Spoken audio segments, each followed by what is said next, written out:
Hey guys, welcome back to my channel.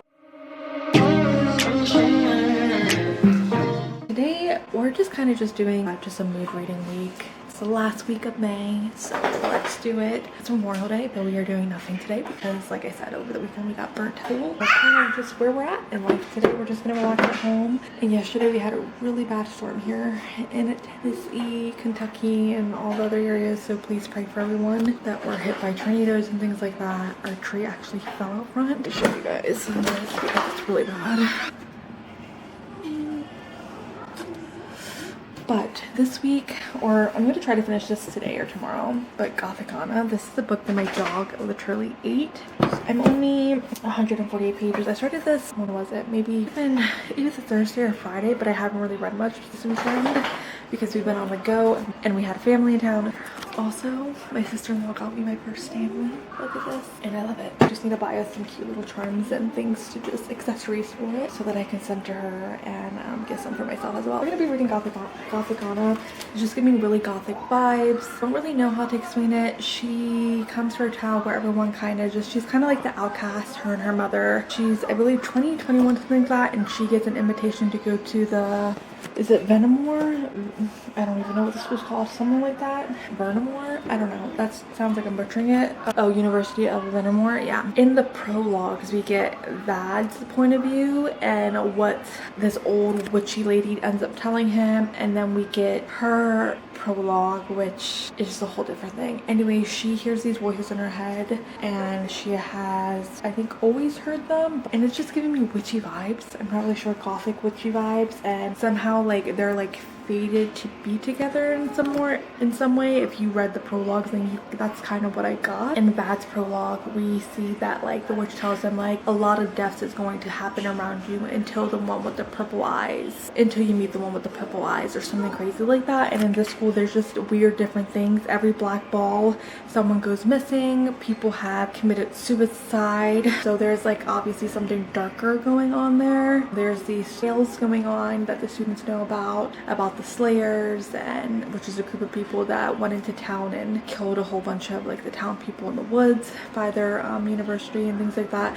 I don't know, there's just a lot of myths, but then not myths, because I feel like a lot of it's true. So right now she just had her first nightmare and she says that's like a bad omen, and she ends up going to the woods and running into Vad in the woods. I think everyone has this conception of Vad that he's the one who's been killing these kids and things like that, but I honestly feel like that's not the case whatsoever. So we're gonna see how it all comes together, but so far we haven't really got to see Vad and her together. We do see the chemistry that is between them and how they really want each other, but that's really all we have gotten so far. He is her teacher, but he still is a student at the school. Does that make sense?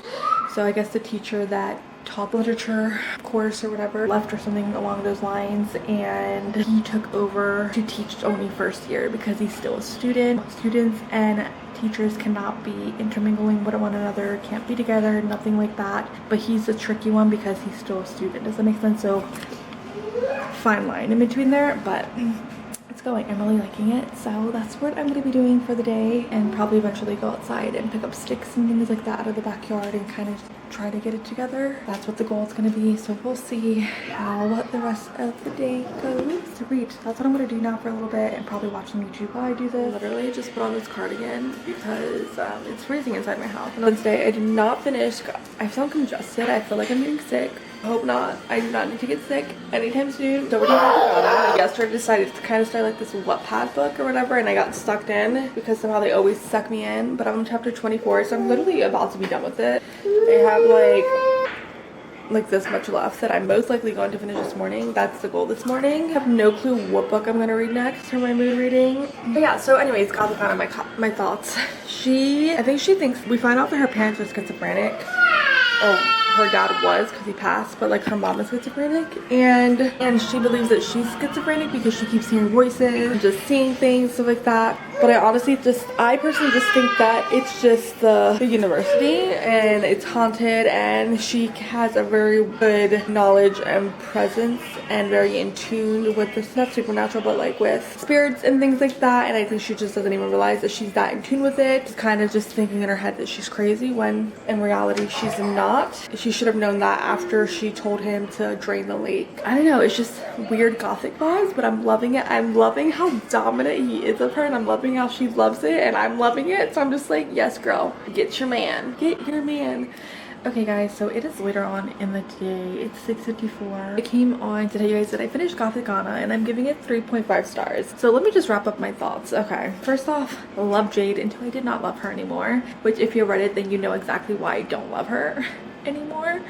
And then we have the whole thing about, like, you know, kids committing suicide and them not knowing why, because these kids were perfectly happy, never had suicidal thoughts or even thought about harming themselves, and those are the ones that threw themselves off the roof of the castle, which we get that resolved in here. My thing is that there's something huger obviously that goes on in this academy, or not academy, university. Obviously was like one of the main things that we really talk about is the history of this university and the weird things that have happened that we learn from that as we're reading. I just thought something dark and twisted was gonna happen. I mean, yeah, that little plot twist about who it was, who was doing it, things like that literally blew my mind because I had no clue whatsoever. So I like that, but like I wish we got all the answers that we want in Gothicana, I guess, because I'm pretty sure, I don't remember what the next book in the book is gonna call, but the next book is set in the 1800s. So like, when are we gonna get our answers? Are we gonna get another book on Vad Corvina? Because they do eventually end up going back to the university, but like, how is it gonna be? Like, I want answers. I want to know exactly what went down, how it all came together, who was the one that took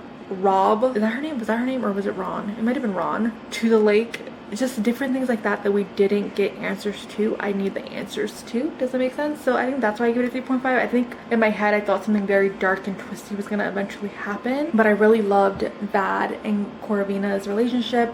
They were just fated, meant to just be. Like, if they were wolves, they would have been mates at this point. Like, that's how I feel when I read about them. I obviously loved Vad. I loved how possessive and wholesome and just everything about him. I loved everything about him. I loved all his dark spots. I loved it all. And I loved her. I love that we had this character who is dealing with mental health and hearing these voices and scared and paranoid and all these other things. I just love the whole concept of it all. It was just such a good book, but just lacked that one thing that I was missing from it. Does that make sense? I think that's why I'm giving it a 3.5 stars.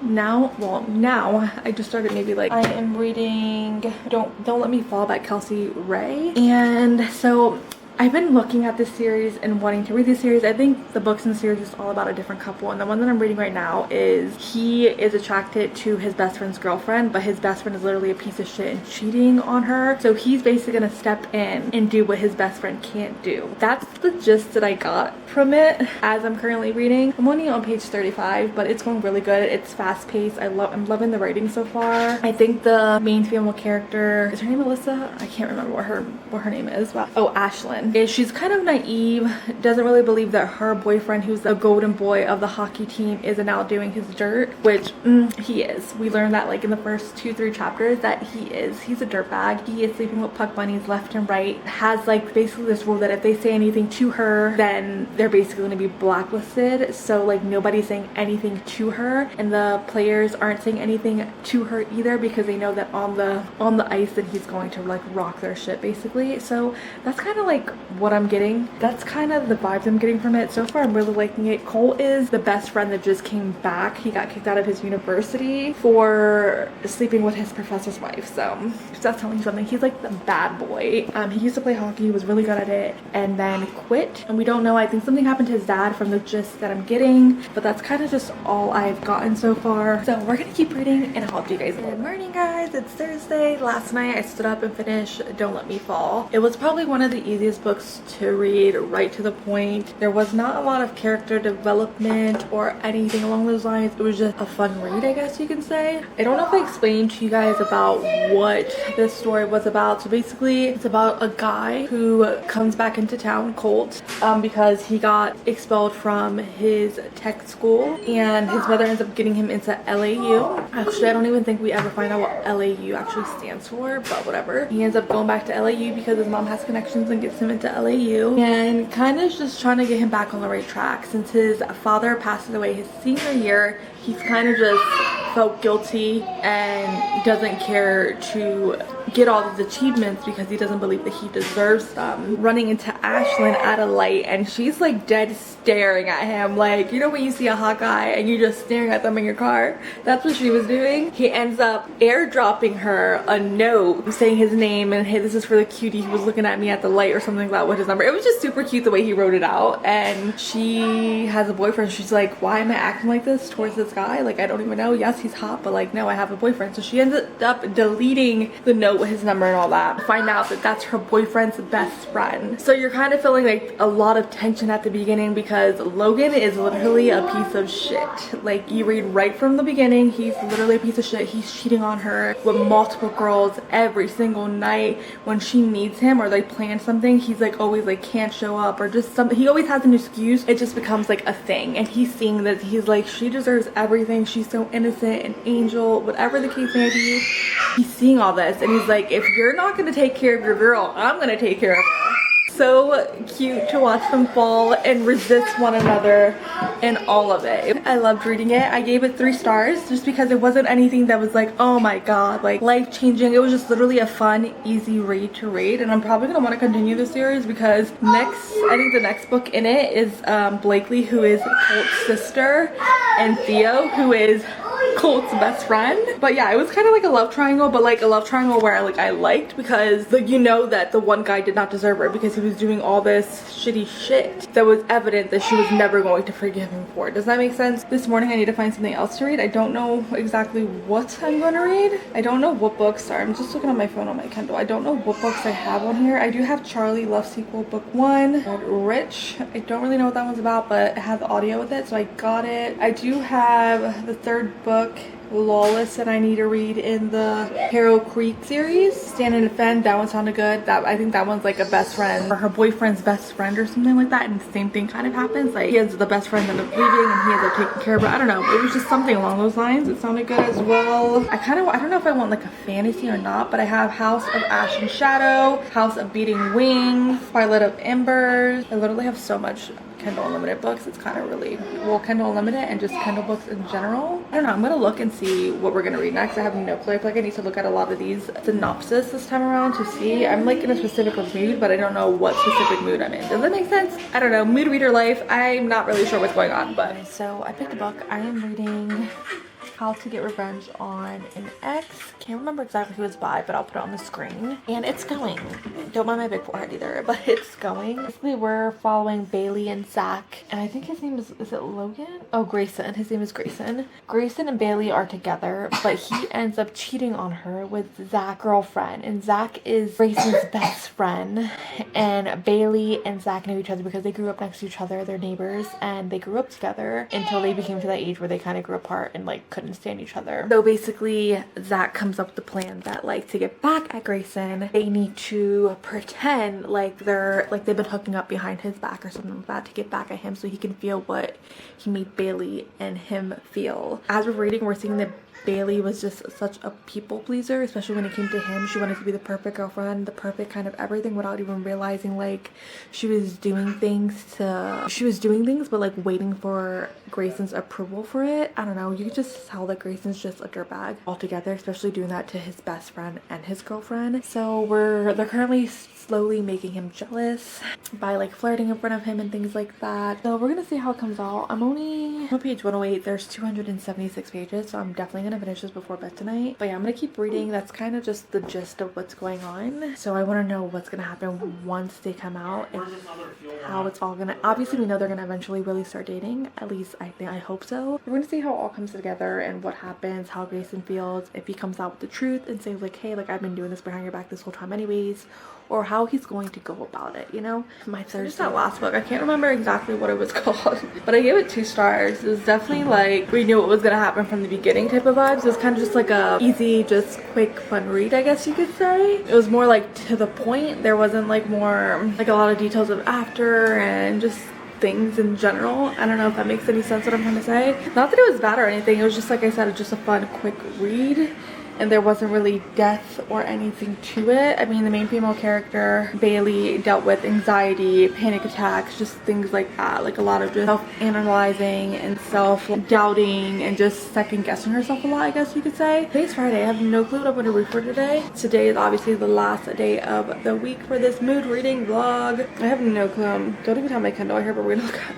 on my Kindle app on my phone because I think I have a couple arcs that I am going to be getting this month, if I'm not mistaken. My hair's just all over the place, guys. Do not mind this. No clue. I don't know why. I think I want like a reverse harem right now. I have Charlie, which is a reverse harem, Merciless, like that whole Hollow Creek series, Lawless that I still need to read. I haven't read Divine Rivals yet, but I heard amazing things about it and I kind of want to read that too. I just have so many books in here that I want to read, but I don't know if I actually want to read it. The Life of a Mood Reader doesn't make, so I know I want to read these types of books, but I don't know if I actually want to read them like now, if I'm in the mood for them now. I feel like that makes better sense. I have to make coffee. I need coffee this morning. My son has been sleeping terribly. He's doing that crying thing at nighttime again, which is weird because he'll go a couple days without doing it and then he's full force doing it.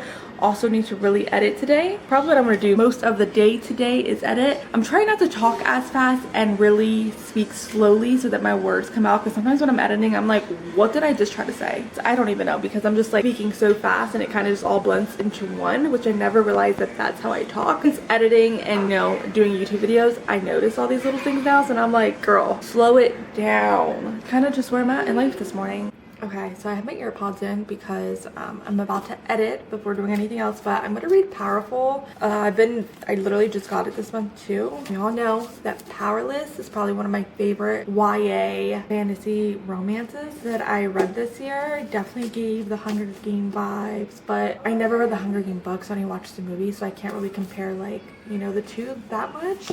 But like what I was reading, it kind of gave me the vibe, but not exactly like it, if that makes sense. This is Adina's story, so Peyton's best friend story. It's the little novella. So yeah, I think we're gonna read some of that. I don't know what all we're gonna get, because if you read Powerless, you know how it ends. Don't know how we're gonna feel about this. I wonder if we're gonna get a little bit more beyond what happened after or anything like that. So we're gonna see how it all goes. I'll have to edit for a little and then we're gonna start reading. Also, this book is so tiny. It's almost as big as my head. Well, it is as big as my head. You can see it next to it on my shelf. It's very tiny, but it's so cute. Yeah, I was gonna read Powerful, but then I was like, no. I think I want to leave that for next month. So I just started Zodiac Academy. Sorry, don't know why that looks like that, but Zodiac Academy. So I read up to book 4 years ago when she was actually like releasing the books, and then I was like, I have to wait for book 5. I might as well just wait till she's done with the series and then go back to it. So here we are, starting it back over. Still not done editing. I still need to edit. There's just so much more I still need to do. I'm just going through like the pre-cuts right now, just doing all that. I just was like, let me just take a pause for a little bit. We went on a long walk, which was much needed. That was my exercise for today. I'm currently watching Bridgerton season 2 because I haven't watched it yet, so I'm just kind of playing catch up on a lot of things right now. I think I'm gonna watch this for a couple episodes and then go back to editing. But let's get into Zodiac, guys. So I'm just on to end the vlog. I did not finish Zodiac Academy yet. I'm still not even halfway. I want to say Friday I didn't read any, then Saturday I read absolutely nothing, and then today obviously I want to try to read a little bit more, but I ended up downloading like the Sims game, so that I've been kind of hooked on that. But yeah, thank you guys for watching. I will see you guys in the next video. Bye.